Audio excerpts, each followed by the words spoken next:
من حمزه ونفخه ونفسه بسم الله الرحمن الرحيم إن الحمد لله نحمده ونستعينه ونستغفره ونعوذ بالله من شرور أنفسنا وسيئات أعمالنا من يهده الله فلا مضل له ومن يضلل فلا هادي له وأشهد أن لا إله إلا الله وحده لا شريك له وأشهد أن محمدا عبده ورسوله يا أيها الذين آمنوا اتقوا الله حق تقاته ولا تموتن إلا وأنتم مسلمون يا أيها الناس اتقوا ربكم الذي خلقكم من نفس واحدة وخلق منها زوجها وبث منهما رجالا كثيرا ونساء واتقوا الله الذي تساءلون به والأرحام إن الله كان عليكم رقيبا يا أيها الذين آمنوا اتقوا الله وقولوا قولا سديدا يصلح لكم أعمالكم ويغفر لكم ذنوبكم ومن يطع الله ورسوله فقد فاز فوزا عظيما أما بعد فإن خير الكلام كلام الله وخير الهدي هدي محمد صلى الله عليه وسلم وشر الأمور محدثاتها وكل محدثة بدعة وكل بدعة ضلالة وكل ضلالة في النار. السلام عليكم ورحمة الله وبركاته. وعليكم السلام ورحمة الله. يو أصر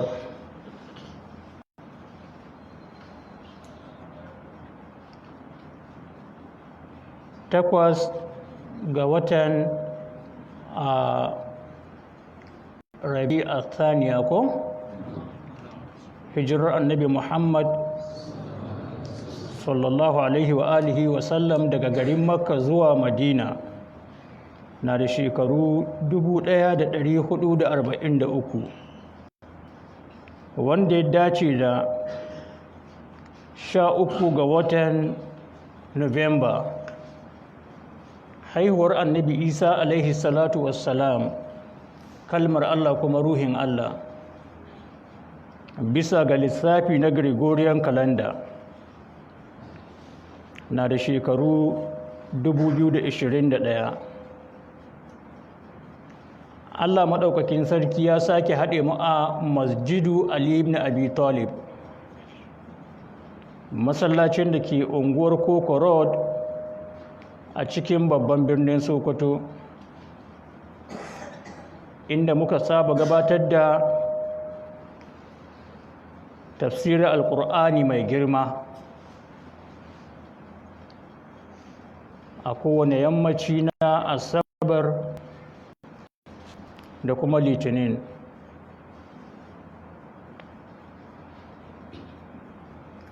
yau shine zama na 10 na zama na 11 kuma tafsir na 11 kasar na 11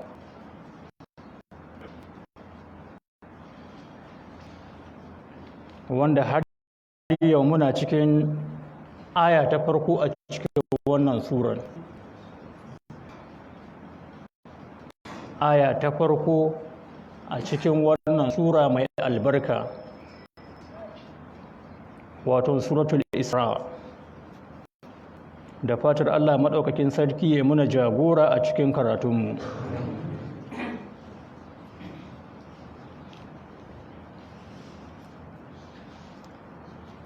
muna cikin bayani akan tar da aka yi da annabi sallallahu alaihi wa alihi wa sallam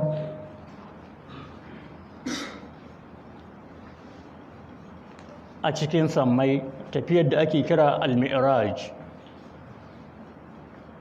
wanda a karatunmu da ya shuɗe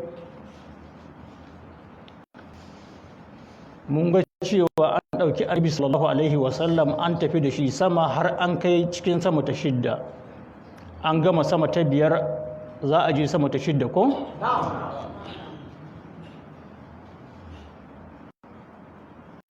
Annabi sallallahu alaihi wasallam ya ci gaba da cewa sun ma'urija bina ila sama'i sadisa, sa'annan aka ɗaukaka da mu zuwa sama ta shidda. Fastaftaha Jibrilu, mala'ika Jibrilu ya ƙwanƙwasa ƙofa. Dama suna da ƙofofi ko? Ila man anta, aka ce wane ne? Ƙala Jibrilu, ya ce mala'ika Jibril ne. Ƙila wa mamma aka ce to wane ne tare da kai? Ƙala Muhammadun, ya ce annabi Muhammad ne.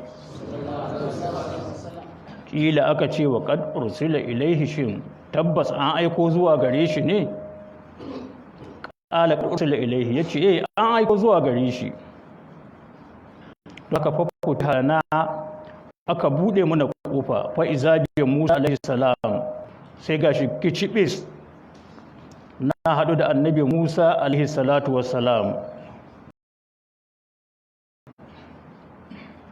wanda annabi Musa alaihi salatu wassalam yana cikin ulul azmi minar rusul, annabawa mafi daraja, manzanni mafi daraja, sannan shine manzon da ambaton shi yafi yawa a cikin alkur'ani. Allah maɗaukakin sarki ya ambaci annabi Musa sau 146 a cikin alkur'ani, sau 146 a cikin alkur'ani, wanda mun ɗan gutsuro na abu na cikin tarihin shi ko?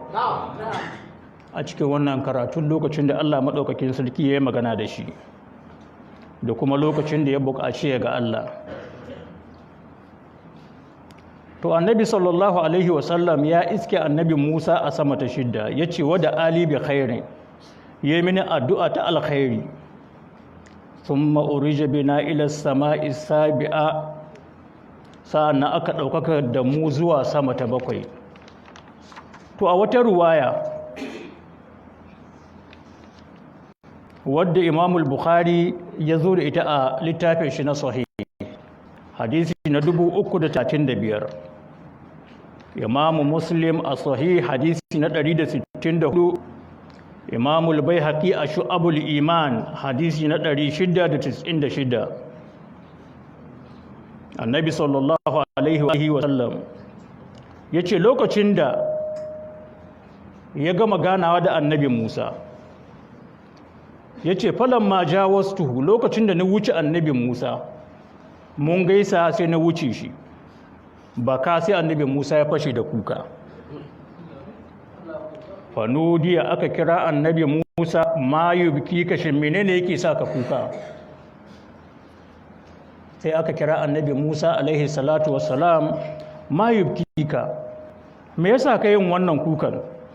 Kala yace rabbi hasa gulamun ba'astahu ba'di, yace ya abin da ya sani kuka shine wannan wani yaro ne wanda ka aiko bayana, yadkhulu min ummatihi aljanna aksaru mimma yadkhulu min ummati, yace waɗanda za su shiga aljanna a cikin al'umma sun fi waɗanda za su shiga aljanna a cikin al'ummata.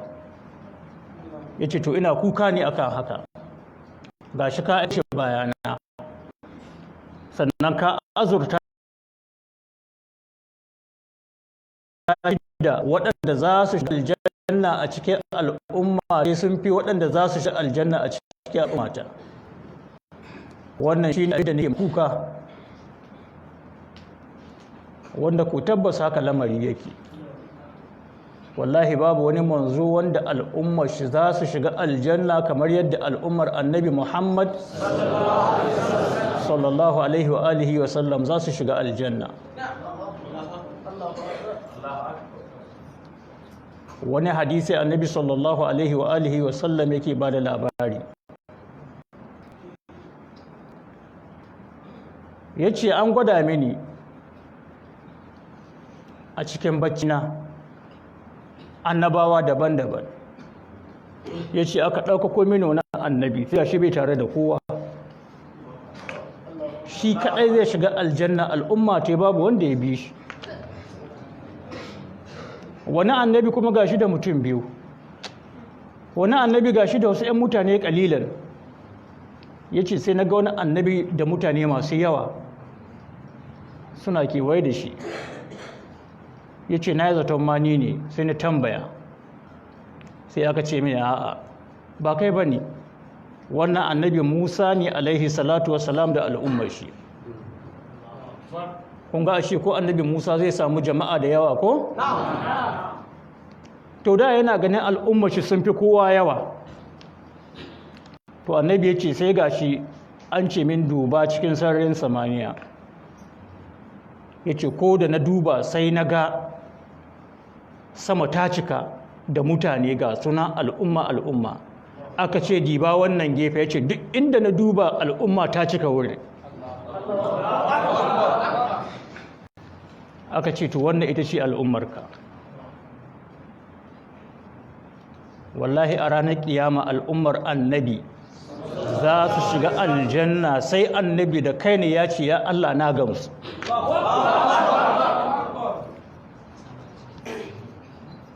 Don haka annabi Musa yana kuka ne ganin cewa al'ummar annabi za su shiga aljanna sama ga al'umma ce. Ashe kun ga kowane manzo yana ƙoƙari ne al'umma ce da yawa su shiga aljanna ko? Ashe kaga malami wanda yake farin ciki yake murnar ya ga wasu sun ƙi yadda da saƙon Allah, kun ga ya saba makarantar manzanni ko? Domin dukkanin manzanni abinda suke ma fafutuka shine su ga al'umma da yawa sun shiga aljanna. Shi ko gashi ya wayi gari babu abinda yake ma fafutuka face ya ga cewa al'umma da dama sun ɓace. Shi yasa ba a farin ciki ga ɓacewar al'umma, baƙin ciki ake yi. Annabi ya ba da labarin malamai na gari, ya ce in kiyama ta tashi waɗannan malaman saboda ganin irin al'ummar da ta ɓace da ɓarna wadda ake aikatawa za su shiga damuwa da baƙin ciki. Ya ce zukatansu ma za su riƙa narkewa a cikin ƙirazansu kamar yadda gishiri ke narkewa a cikin ruwa, saboda abinda suke gani na ɓanna wanda ba su iya canjawa.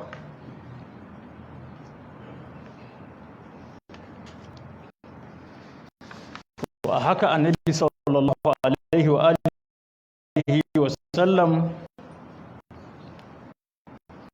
ya ga annabi Musa alaihi salatu wa salam. Wani hadisi da Imam Muslim da shi a sahih, hadisi 270, Imam al-Bagawi ya zo da shi a sharh sunna, hadisi na 3756. Sannan Imam Tirmidhi ya zo da shi a cikin aljami, hadisi na 3276. Imam Nasa'i ma ya zo da shi a cikin sunan al-Mujtaba, hadisi na 450, daga Murratul Hamdani daga Abdullahi dan Mas'ud, Allah madaukakin sarki ya kara mishi yadda. Abdullahi dan Mas'ud yake cewa lamma usriya bi Rasulillahi sallallahu alaihi wasallam, lokacin da aka yi Isra'i da manzon Allah sallallahu alaihi wasallam, yace in tuhiya bihi ila sidratil muntaha, an tuke da shi zuwa ga magaryar tikewa, sidratul muntaha. Yace wahiya fis sama'i sadisa, tana cikin sama ta 6, inda na annabi Musa yake ko? Yace ilha yantahi ma ya aruju min al-ardi wa yubad, yace zuwa gare ta ne abinda aka ɗaukaka da shi daga ƙasa yake tuƙewa sai a karɓe shi. Na Allah ke karɓa ayyuka, mala'iku waɗanda ke ɗaukar ayyukan mutane masu duti idan sun ɗauki duti zuwa ga wannan magaryar nan suke tuƙewa. sai Allah ya karbi ayyukan bayi daga gare su. yace wa ilaiha yantahi ma yuhbatu bihi min fawqiha. Haka ma saƙon da Allah ke son azarta a doron ƙasa wanda ke zuwa daga sama ga gare ta, to zuwa gare ta ne nan mala'iku suke karɓan saƙon su je da shi zuwa doron ƙasa a ainihin aiwatar da shi. Malamai suka ce to ai wannan magariyar mafi yawan hadisai sun ambaci cewa tana cikin sama ta 7 ko? To ya an kai kuma wannan hadisin gashi a cikin sahihu Muslim ya zo da cewa tana cikin sama ta 6. Sannan idan ka kalli isnadin hadisin kuma za ka ga isnadi ne mai kyau, isnadi ne sahihi daga Zubairu bin Adi, daga Murratul Hamdani, daga Abdullahi bin Mas'ud, Allah maɗaukakin sarki ya ƙara mishi yadda. To shi ne malamai suka shiga tattaunawa. Al-Hafiz Ahmad bin Ali ibn Hajarin al-Asqalani a littafin Fathul Bari, haka ma da Imamun Nawawi a littafin Sharhin Muslim, suka tafi akan cewa ai wannan magariyan asali sayyunta suna cikin sama ta 6, amma kuma idan aka je sama ta 7 rasanta na cikin sama ta 7. Waɗanda suka ambace ta a cikin sama ta 6 suna magana ne akan sayyunta ko? Amma waɗanda suka yi magana ta a cikin sama ta 7 suna magana akan inda nan kunnuwanta da kuma rassanta suke. Har ma suka kawo hadisi wanda Imam Ibn Jarir al-Tabari, Imam Mufassiri ne ya zo da shi a littafin shi na ainihin tafsir, juz'i na 27, shafi na 55. Suka zo da hadisi mursali daga Qatada cewa Annabi sallallahu alaihi wa sallam ya ce rufi alli sidratun, an ɗaukan mini da wata magariya, ya ce muntahaha, ƙarshen wannan magariyar muntahaha, ƙarshenta ya ce fi sama isabi yana cikin sama ta 7. Kenan farkonta yana ina? Yana sama ta 6 ko? Suka ce wannan mursali ne, amma isnadin shi isnadi ne wanda yake sahihi. Bisa ga wannan malamai suka tabbatar da wannan fassara wadda su Ibn Hajarin suka yi. To na Annabi sallallahu alaihi wasallam ya ga farkon itaciyar Sidratul Muntaha, wadda duniya ba abin da ya tsawonta, domin tsawon tsakanin sama ta 6 zuwa sama ta 7 Allah kaɗai ya san iyakar shi. Allah kaɗai ya san iyakar shi. Da nan duniyar mu ma zuwa sama ta farko ya yake. Universe ɗin mu gabanin a fita muka ce sai an yi tafiyar sectillion, kilomita sectillion 880 sannan a fita universe ɗin mu. In an fita a ci gaba da tafiya, Allah ɗaya san iya tafiyar da za a yi kamin a kai sama ta farko. Mu kalli wannan.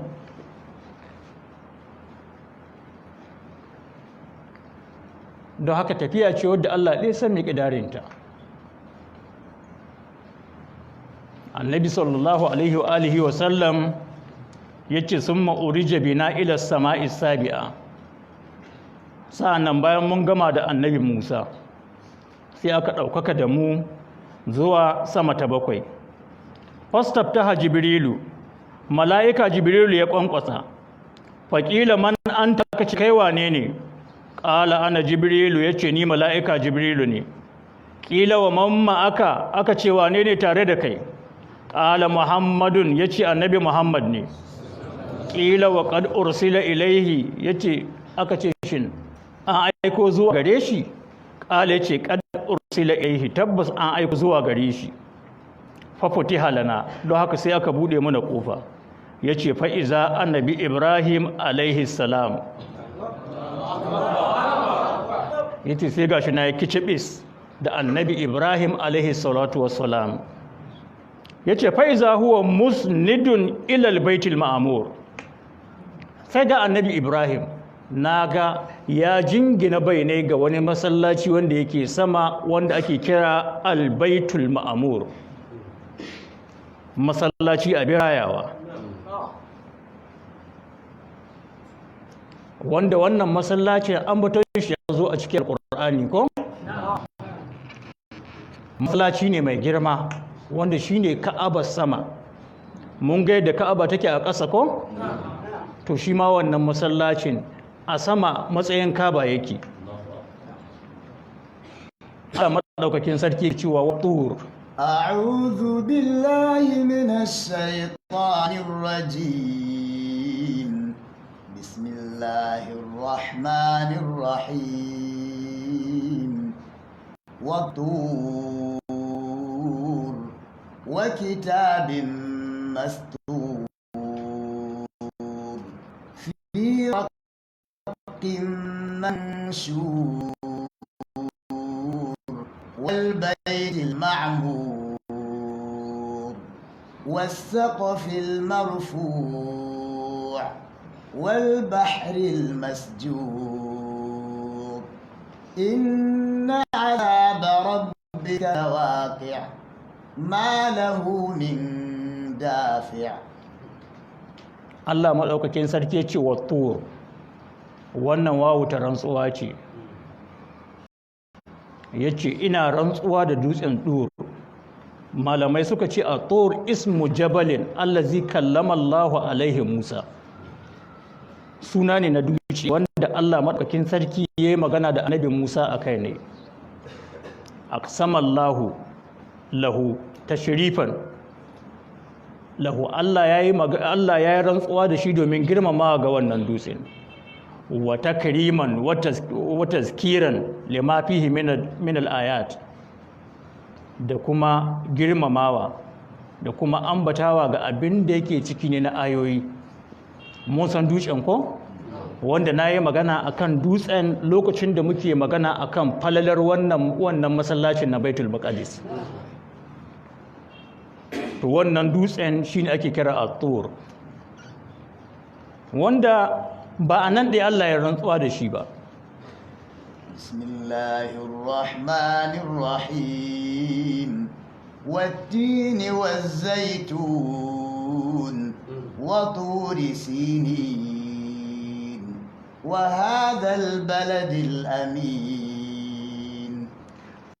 Allah madaukakin sarki ya ce wat-tin, ina rantsuwa da iccen tin, wanda wannan iccen na tin ana samun shi ne a nan bisa dutsen na ɗuri sinin, dutsen na at-tur na ake samun shi. Waz zaitun, da kuma iccen zaitun, itace ne waɗanda suke ƙunshe da hikima da magunguna ƙarƙashinsu. Allah kaɗai san iyakar albarka wadda ke cikin waɗannan itacen. A nan cikin tafsirar Ramadan sama ga shekara kaman 10 haka zuwa shekara kaman 12 haka na taɓa bayani akan darajar waɗannan itacen, abinda malaman kimiyya suka ambata game da daraja ta waɗannan itacen. To Allah ya rantsuwa da su, ya ce wa zaitun wa turi sinin, da kuma dutsen turi sinin. Kun ga Allah ya rantsuwa da shi ko? Kuma ya sake ya rantsuwa da shi, ya ce wa hazal baladil amin, da wannan gari wanda yake amintacce shine garin Makka, wanda yana cikin darajoji na garin Makka, bancin ɗakin Ka'aba da ke cike shi da masallacin Ka'aba ga rijiyar Zanzam, sa'annan ga maqamu Ibrahim, sa'annan ga dutsen Hajarul Aswadi da dai sauran darajoji. Nan ne aka haifi Annabi Muhammad, kuma nan ne ummul qura ko? To tare da duk wannan darajojin kuma Allah ya ce wa hazal baladil amin, da wannan gari shi ma ina rantsewa da shi, gari wanda yake mai aminci. Laqad khalaqal insana fi ahsani taqwim, Allah ya ce tabbas mun halicci mutum cikin mafi kyawun tsayi. Babu yadda zaka iya juya dan adam ya fi yadda yake haka kyawu. Akwai malaman kimiyya da suka ce kai sai sun gwada, suka ce inda an ƙara ma ɗan adam ijiya ɗaya sun zama 3 aka zana sai aka ga yayi muni a'a a juyar da shi a maishe shi koma haka kamar ƙwaguwa sai su ga yayi muni duk yadda suka yi daga ƙarshe suka ce babu wata sura mai kyau wadda za a iya samarwa wadda tafi surar ɗan adam kyawu sun maradadnahu asfala safilin ko sa'annan sai muka mayar da shi mafi kaskancin masu kaskantacci menene wannan sai ga ɗan adam ya dawo yana haɗa Allah da wani akwai kaskancin da ya fi kai shirka da Allah to sai ga ɗan adam ya dawo shirka yake da Allah ga rana duk girmanta tana faɗin tsoron Allah nake yi duk wutar da ke cikinta da bala'in da ke cikinta dibi zafin rana da wutar da ke ciki 20 million degree celsius zafinta internal temperature nata external temperature nata 6000 degree celsius tare da wannan zafin nata da bala'in da ke cikinta da irin huci wanda take fitarwa solar flare amma kuma tare da haka ita kanta ranar cewa take tsoron Allah take yi sannan da za ka ɗauki duniya wannan tamu ƙwara 109 ka jefa cikin rana duka za su shige girman duniyarmu har ƙwara 109 za su iya shigewa cikin rana ka ƙona su amma rana ta ce tsoron Allah take yi amma ga ɗan adam ya zama asfalar safilin to nan mun ji Allah ya rantse da wannan dutsen na Dur ko akwai hikima mai yawa ga wannan dutsen da muna tafsirin wannan suran ne to da zamu kwan 2 zuwa 3 muna ambaton hikima da abubuwan da ke cikin wannan dutsen da kai gurin a ce ka je ma ko da taba dutsen kai sannan akwai magunguna bisa wannan dutsen dama dutse ba a kira ne tsoro sai akwai shukkoki sama ne ko to waɗannan shukkokin da suke sama ne suna magunguna da dama da za a ɗebo su a sarrafa su to da rashin lafiyoyi da dama da muke fama da su yau da ba mu da su da buƙatoci da dama da muke da su da tuni mun wuce su to Allah ya ce wa kitabin mastur da kuma littafi mastur malamai suka ce ai maktub wanda aka rubuce wanda littafi ne wasu suka ce at-taura ne saboda an ce at-tur ana aka ba annabi Musa at-taura ko to tunda haka ne kenan at-taura ake nufi wasu malamai suka ce a al-qur'ani ake nufi tunda an ka ambaci at-tur kamar an ambaci at-taura ne tunda na aka ba da at-taura to na biyu shine a ambaci al-qur'ani don yahudawa su san girman qur'ani kuma su san da at-taura da qur'ani duka wuri ɗaya suka fito to kitabun maktub malamai suka ce ya'ani al-qur'an ana nufin al-qur'ani yaqra'uhu al-mu'minuna min al-masahib wa yaqra'uhu al-mala'ika min al-lawhil mahfuz mu'mine suna karatu ne ga masahib ko littattafai ga sunan na alkur'ani ko ina a duniya ana karatu sa'annan mala'iku suna karatun alkur'ani a cikin mi lauhul mahfuz bal huwa qur'anun majidun fi lawhin mahfuz kaga bal huwa qur'anun majid qur'ani ne wanda ke mai daraja wanda fi lauhil mahfuz ko yana cikin allo wanda yake abin kiyayewa to can mala'iku suke karanta alqur'ani su kuma dan shi ne annabi sallallahu alaihi wasallam yace almahiru bil qur'ani ƙwararre wajen karatun qur'ani ma alkiramil barara yana tare da mala'ikun na alkiram masu daraja albarara an gani su ma karatun ƙur'anin suka yi su ma ƙwararre ne don haka yana tare da su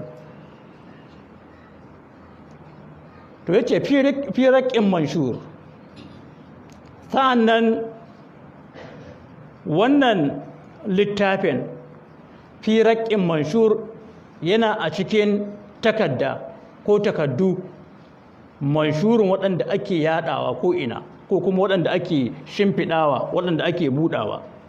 Asali daga manshur daga nashara yanshuru nasharan nushura, sanan nan ne aka ɗebi ismul fa'il ya zama nashirun, aka ɗebi ismul maf'ul shi kuma manshurun.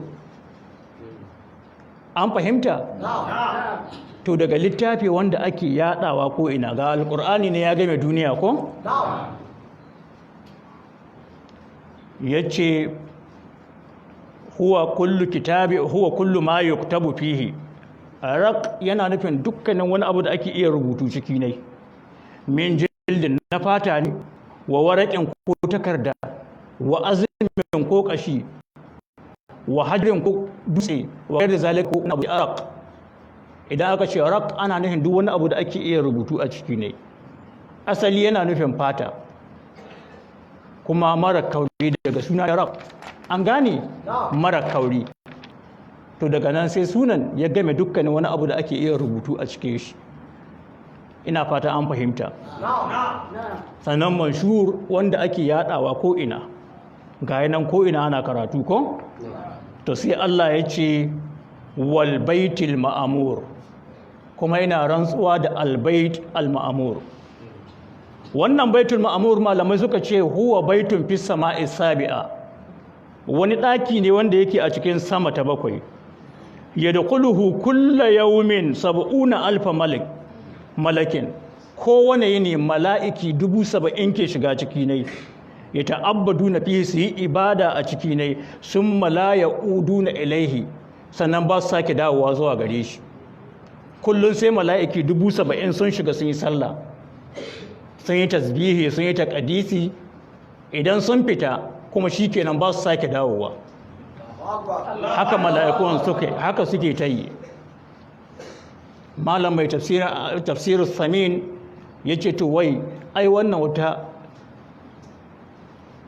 wani abin mamaki ne. Ce to ya kenan yau mala'ikun yake?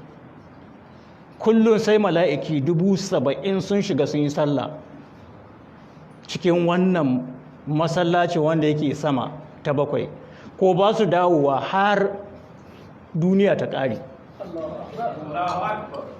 Dibi yawan mala'ikun. Don haka babu wanda ya san yawan rundunar mala'iku.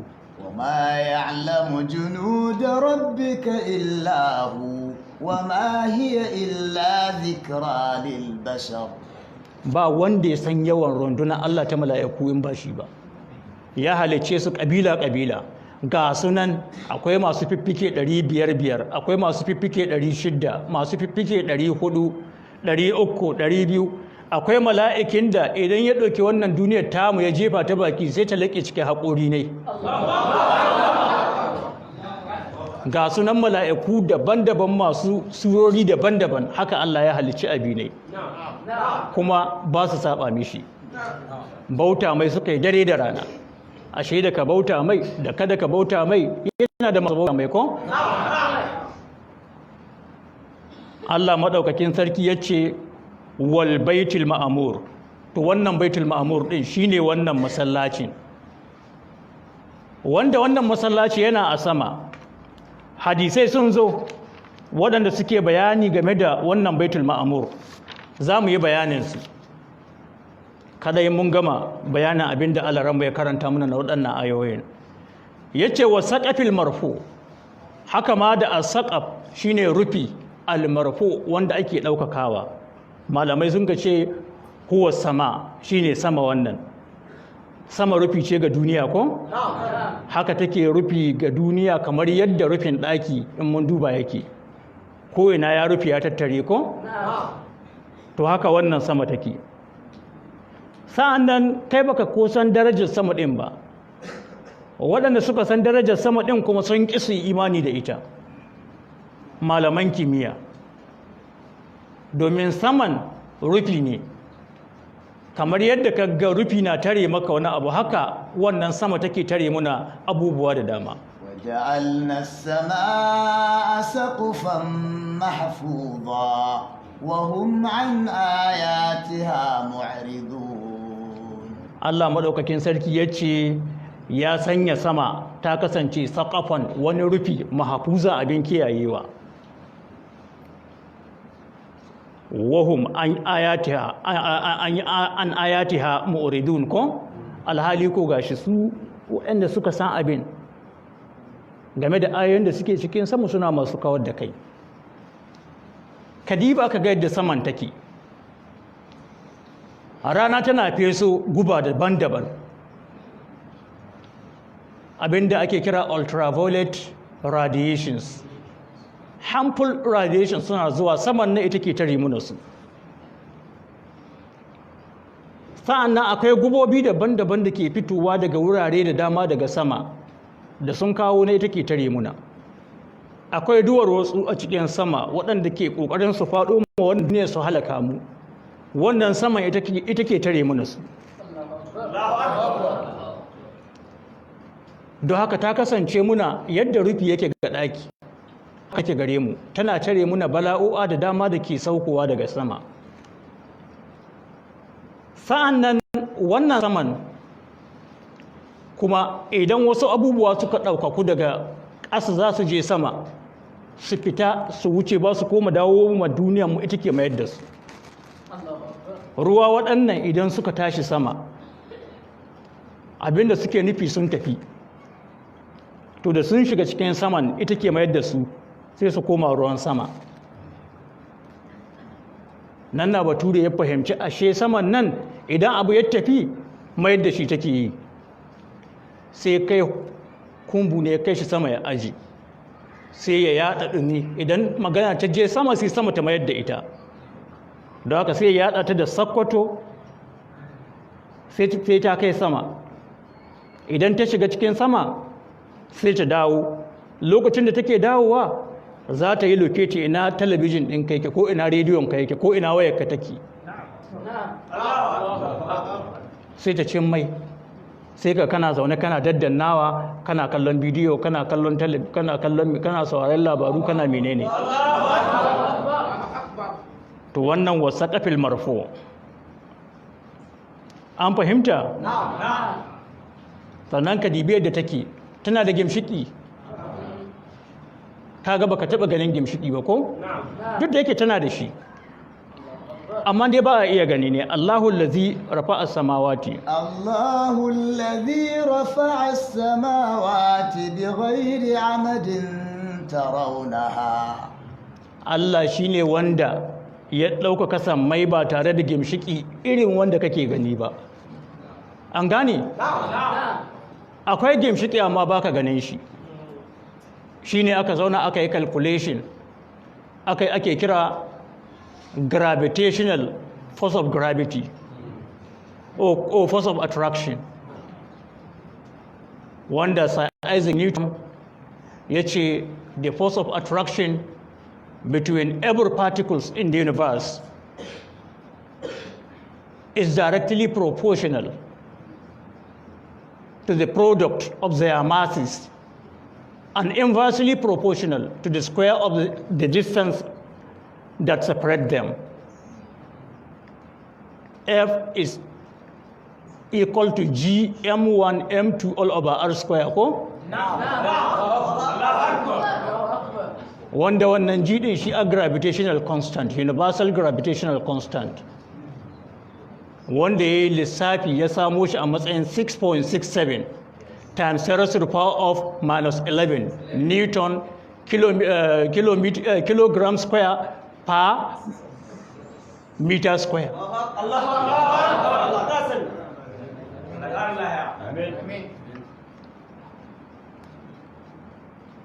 So ku diba ku gani. To wannan sama Allah ya rantsuwa da ita saboda ta cancanta a rantsuwa da ita tana da girma amma ga wanda ya sani. Wal baharil masjur da kuma albahar teku almasjur malamai suka yi fasara daban-daban ɓangaren malamai suka ce almasjur yana nufin almamno ya ce da teku wanda ake hanawa malamai suka ce menene hanawa Allah maɗaukacin sarki ya hana teku da ya game duniya gaba ɗai ba don da Allah ya hana shi ba da teku ya malalo har inda mutane suke duka ya haɗa ƙasa ya kashe mu gaba ɗaya. To amma sai Allah ya hana shi, kullum toroko yake yi yana ƙoƙarin ya zo ya game duniya gaba ɗaya. Allah maɗaukakin sarki na tare shi ana hana shi. Duniya kamar ƙwallo take, ɗibi ruwa ka zuwa maƙwallo suna tsayawa samanta, to haka ma an hana ruwan su cuɗi, ga su ga jikin ƙwallo sun lallake ga jikinta kuma cuɗewa. Ɓangaren malamai suka ce masjur ɗin da a fassara kalmar daidai yadda asalinta yake shi ne wanda ake ƙonawa, wanda ya yi daidai da abinda Allah maɗaukin sarki ke cewa wa izal biharu sujjirat. Allah yana ba da labari game da alamomin tashin kiyama, ya ce kiyama za ta tsayi, amma ka dibe waɗannan alamomin. Ya ce idan tekuna aka ƙona su, ɓangaren malamai suka ce a ranar da duniya za ta tashi tekuna za su kama da wuta. Mutane ko da suka dubawa sai su ga duk tekun duniya yana ci da wuta. Gashi tekuna sun fi duniya inda mutane suke zaune yawa. Idan ka ɗauki tekun Pacific Ocean, za ka iya jefa irin Najeriya guda 100 ciki su nutse. Najeriya za ka iya jefa guda 100 su nutse ciki. Teku ne kuma guda. Akwai su Atlantic Ocean, akwai Indian Ocean, ga sunan daban-daban. To waɗannan tekunan za su ci da wuta, mutane su firgita, a ce kowa aka ce je dubo ce ba zai je ba. Aljanu su za su fito ga fili a wannan ranar, su je su dubo wa mutane su ga abin da ke faruwa, cewa faga tekuna can suna ci da wuta, al'amari ya ɓaci. Inda ɓangaren malamai suke ganin waɗannan tekunan ba wani abu ba ne face fetur. Fetur teku ne, yana gudana ƙarƙashin ƙasa. To idan ka ga ana ƙwaƙwalo shi ana ƙona shi, to duniya ta kusa ta tashi. An fahimci wannan? Idan ka ga waɗannan tekunan ana ƙwaƙwalo su ana ɗebo su daga ƙarƙashin ƙasa ana ƙona su, to duniya ta kusa ta tashi. Gashi nan yau kusan duk inda adda fetur tono ake yi ko? Najeriya duk wanda ke gare mu a Niger Delta, gana a Rivers State, gana a Bayelsa State da sauran jihohin Niger Delta.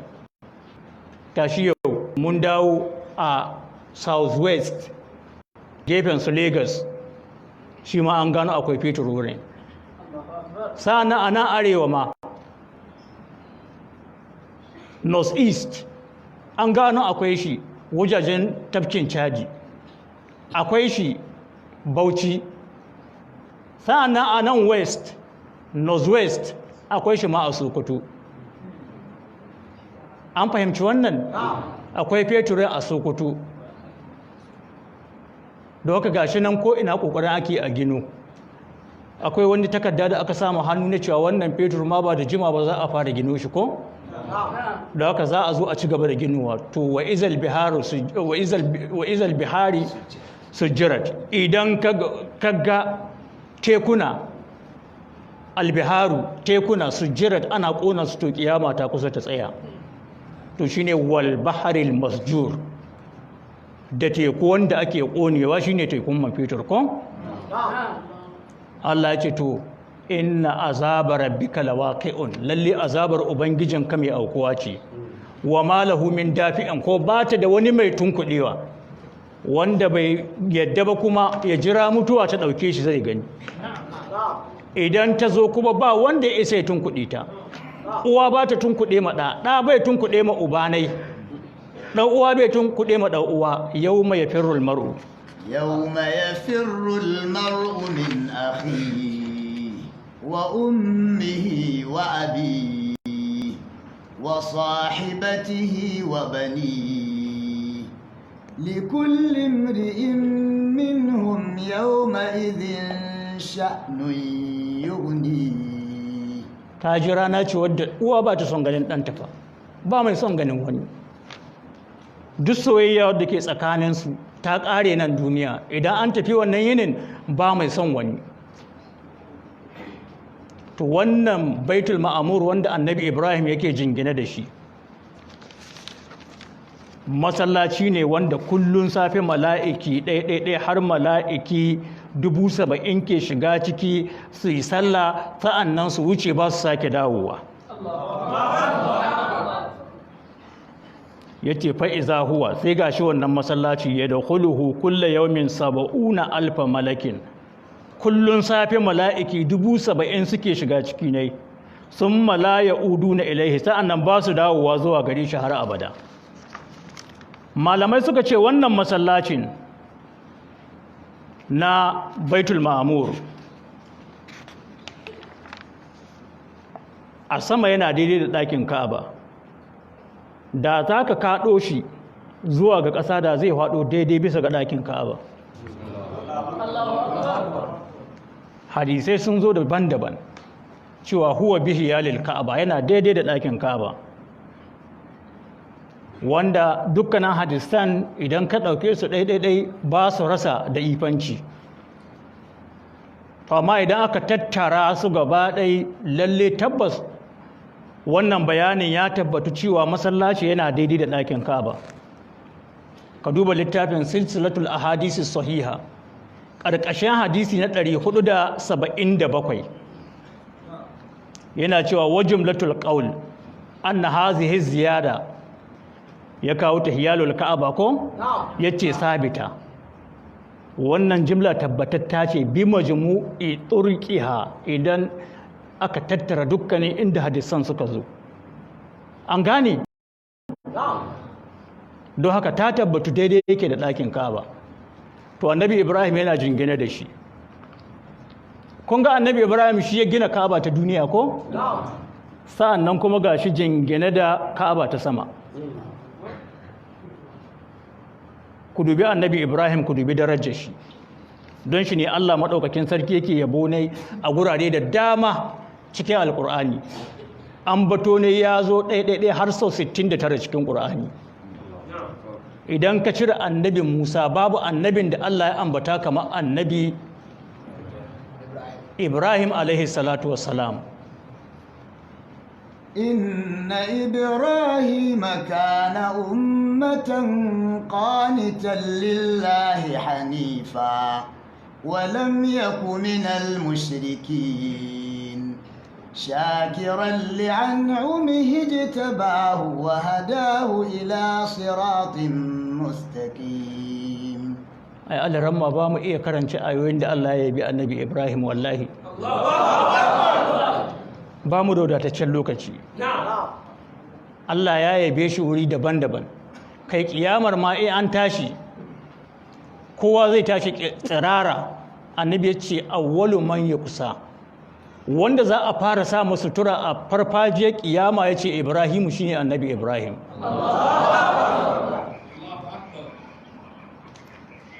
to annabi Ibrahim alaihi salatu wasalam shine cikin sama ta ƙarshe ko sama ta 7 kenan to shi kam sai da ya nuna ma al'ummar annabi Muhammad sallallahu alaihi wa alihi wa sallam cewa wallahi yana son mu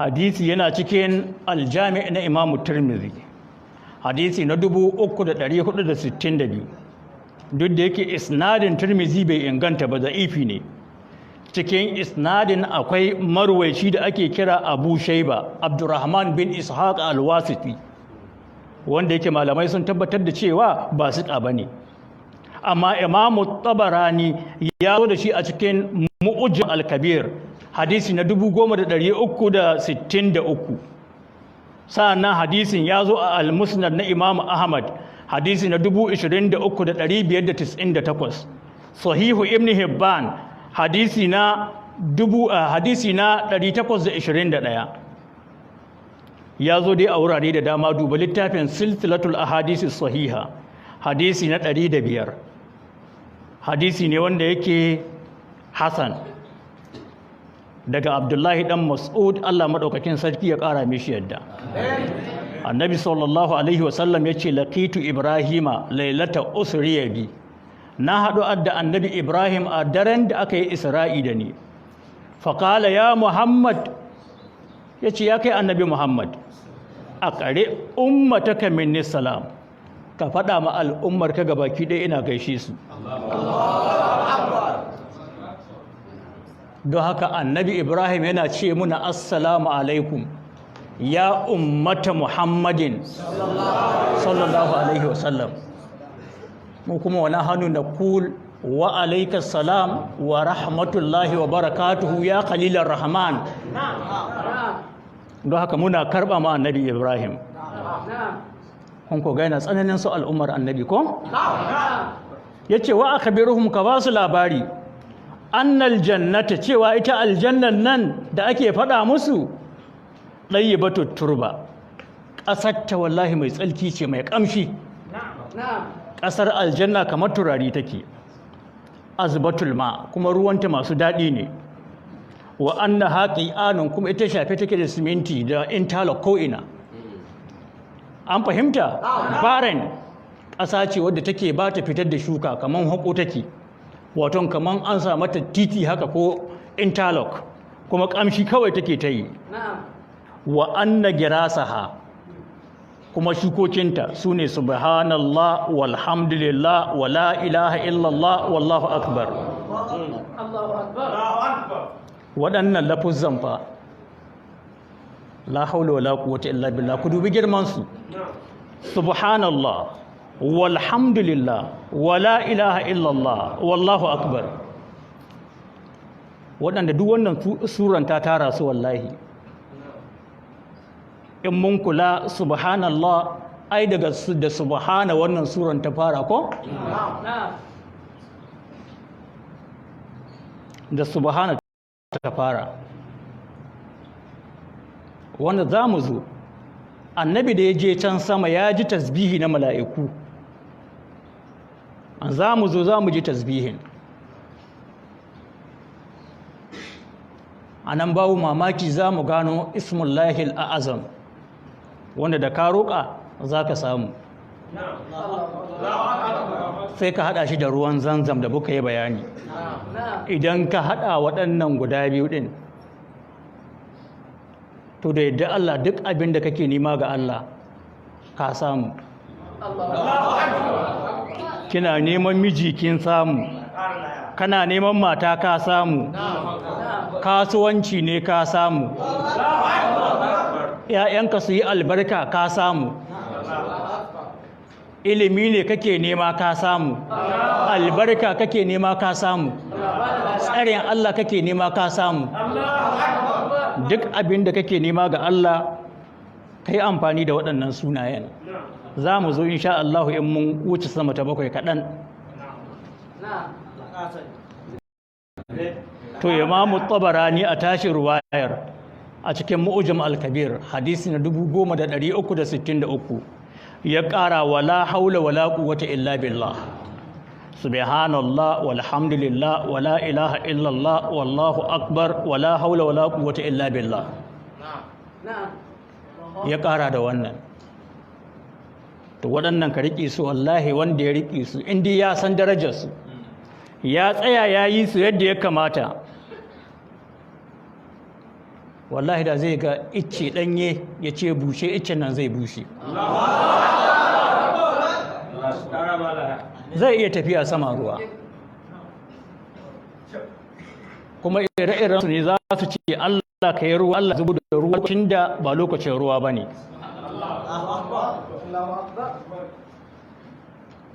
zai zamo cikin mujabud da'awa waɗanda da sun roƙa da an karɓa to kun ga annabi Ibrahim alaihi salatu wassalam ga abin da ya aiko al'ummar annabi na saƙo ko kenan mu dage mu tabautar Allah domin mu samu mu kasance cikin waɗanda ke shiga cikin wannan aljannar to gabanin mu wuce zuwa abin da ya wuce sama ta bakwai akwai wani hadisi na annabi sallallahu alaihi wasallam yana cikin sahihul bukhari hadisi na 747 ya kamata mu ɗan tsokaci game da shi. Hadisi ne kan mai tsawo wanda annabi sallallahu alaihi wasallam ke ba da labari na wata shiga da ya taɓa yi aljanna da kuma gwada mai wuta da aka yi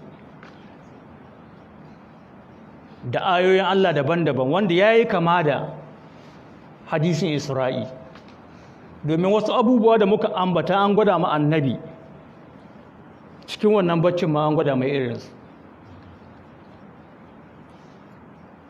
Idan ya ce wannan menene mala'ika jibril da ce muje su wuce su ga wannan abin ya ce menene wannan ya ce a'a muje kun ga mun yi irin wannan ko?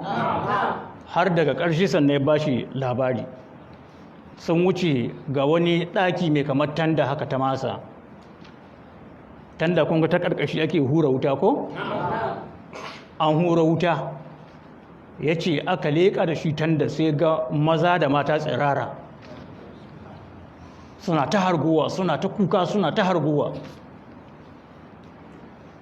Ya ce waɗannan kuma fa mala'ika jibril ya ce muje daga baya ya faɗa mai ce ai haula izzunat waɗannan su ne mazinata a cikin al'ummarka.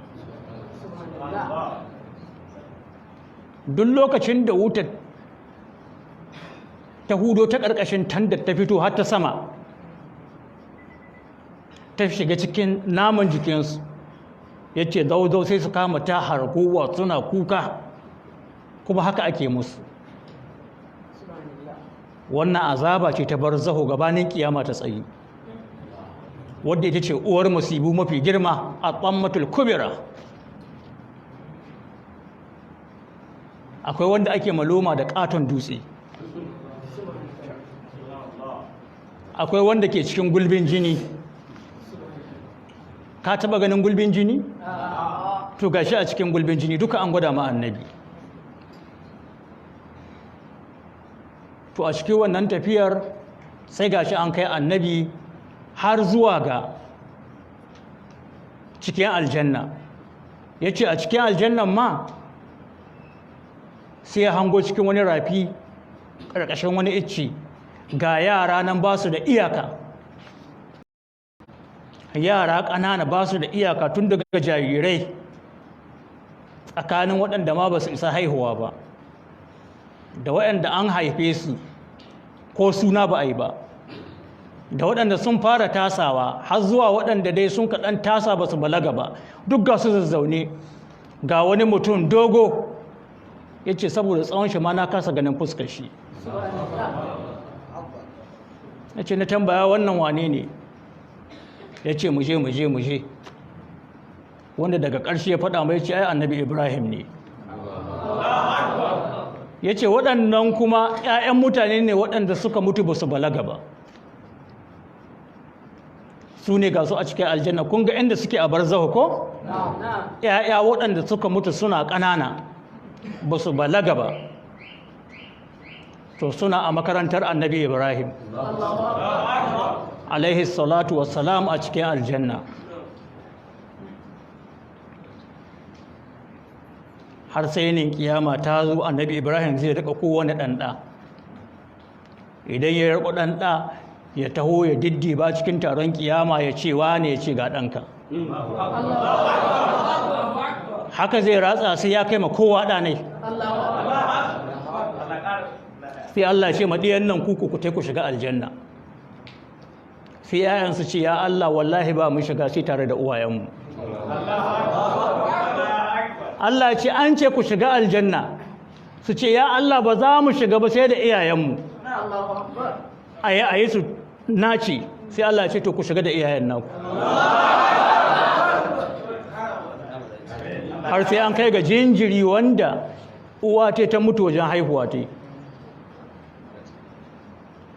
wanda zai sa cibin shi ya laulayo hannunta ya riko ta cikin taron kiyama yana ratsawa ana ta kallo yana ratsawa tinkis har sai ya kai ga kofar aljanna, suna kawo a buɗe shige da ita.